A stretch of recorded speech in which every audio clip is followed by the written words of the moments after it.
جی وعلیکم السلام ورحمۃ اللہ وبرکاتہ۔ جی ہاں، مار کے لیے قرآن اور حدیث کو ہی تو دیکھنا ہے جی۔ قرآن پاک کی سب سے پہلی آیت تو یہ ہے کہ ان تبتغوا باموالکم، یعنی مار اتنا تو ہو نا کہ اس کو آپ مال کہہ سکیں۔ تو ایک تنکے کو اٹھا کر اگر کوئی دے دے، گندم کے دانے کو اٹھا کر دے دے، تو اس کو مال تو کوئی نہیں کہتا نا، یعنی کہ اس کی کوئی قیمت تو ہے ہی نہیں۔ مال کم از کم اس کو کہتے ہیں جس کی کوئی قیمت تو بنتی ہو۔ اسی طرح قرآن پاک کی دوسری آیت ہے، اس کو بھی پڑھنا ہے کہ قد علمنا ما فرضنا علیہم، کہ مومنین پر جو مقدار فرض ہے یا جو چیز فرض ہے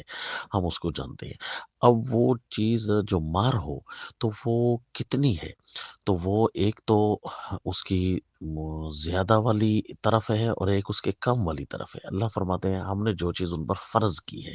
اور قرآن پاک میں ہے وَقَدْ فَرَضْتُمْ لَهُنَّ فَرِيضَةً، اس کا مطلب ہے مار فرض بھی ہوتا ہے۔ اور صدقاتہن نحلہ، یہ تیسری آیت بھی اسی بات کی ہے کہ نحلہ کا ایک معنی فریضہ بھی ہوتا ہے۔ سیدنا ابن عباس رضی اللہ تعالیٰ عنہما اس کا معنی فرماتے ہیں، تو اس کا مطلب یہ فرض بھی ہے۔ تو اب فرض کی زیادہ مقدار تو قرآن نے کہا وہ قنطار بھی ہو سکتا ہے، پورا خزانہ بھی دے سکتے ہو، اور کم سے کم کیا مقدار ہے، یعنی ایک چیز فرض ہے تو اس کے آخری کنارہ تو ڈھونڈے نا، چھوٹا کنارہ تو ڈھونڈے نا۔ اب اس کا آپ کتنا کنارہ ڈھونڈیں گے؟ آیات کے مزید اشارے موجود ہیں، لیکن آپ کی دقت ہو جائے گی اگر میں اس کو پڑھتا بھی ہوں۔ مثلاً قرآن پاک میں یہ بھی ہے کہ اگر عورتوں کو جو ہے تم ان کے حق مار دے دو، اور وآتوا النساء صدقاتهن نحلة فإن طبن لكم عن شيء منه نفسا فكلوه هنيئا مريئا، اگر اس مہر میں سے وہ از خود خوشی سے تمہیں کچھ دینا چاہیں تو اس کو کھا بھی سکتے ہو، سیر ہو کر اور بڑی خوشی سے۔ یعنی اگر کچھ دینا چاہیں اتنا تو ہو نا کہ وہ بندہ کھا تو سکے، یعنی اگر آخری حد کی کسی نے مہر دے دیا اور عورت اس آیت پر عمل کرنا چاہتی ہے تو اس کو اتنی تو گنجائش ہونا۔ تو بہرحال یہ تو اشارات ہوئے۔ اب جو ہے اب آخری نکتہ یہ امت کے لیے ضروری ہے کہ وہ متعین تو کریں۔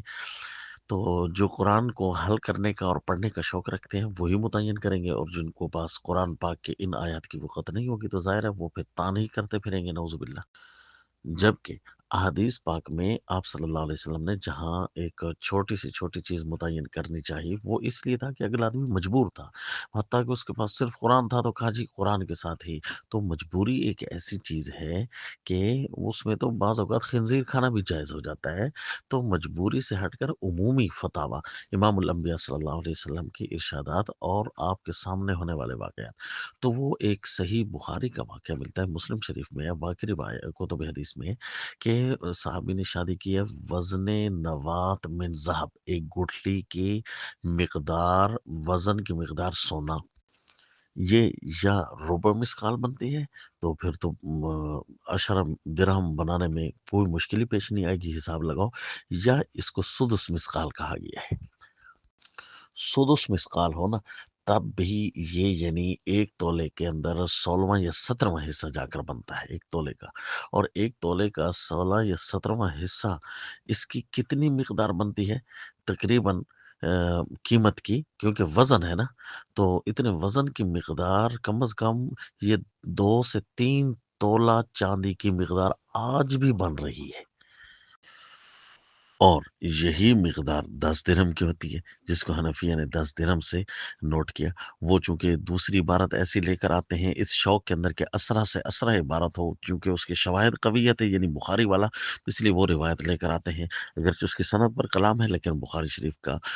شاہد تو اس کے ساتھ موجود ہے جو ابھی میں پڑھ رہا ہوں، لیکن ہم آپ کو اس طرف لے کر نہیں جاتے کیونکہ جو لوگ تان کرتے ہیں وہ اس لیے تو تان کرتے ہیں بیچارے کہ وہ احادیث کی دقت سے اور دقیق چیزوں سے واقف نہیں ہوتے، اس لیے میں نے اسرا عبارت کے بجائے ان کو اس وزن نوات والی عبارت پڑھ کر دکھائی۔ تو سب سے کم مقدار ہمیں حدیث پاک میں جہاں سے ملی ہم تو اس کو پکڑ لیں گے، اب اس کے نیچے ہم نہیں جائیں گے، کیونکہ ہمیں قرآن میں بھی راہ نہیں ملتی نیچے جانے کی، اور احادیث طیبہ سے بھی عمومی حالات میں، مجبوری کو چھوڑ کر عمومی حالات میں ہمیں اور اس سے کم میں کوئی بھی روایت نہیں ملی، لہذا قرآن اور صحیح بخاری وغیرہ ان احادیث پر عمل کر کے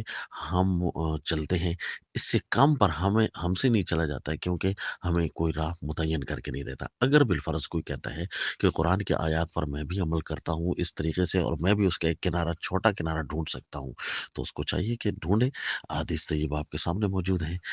السلام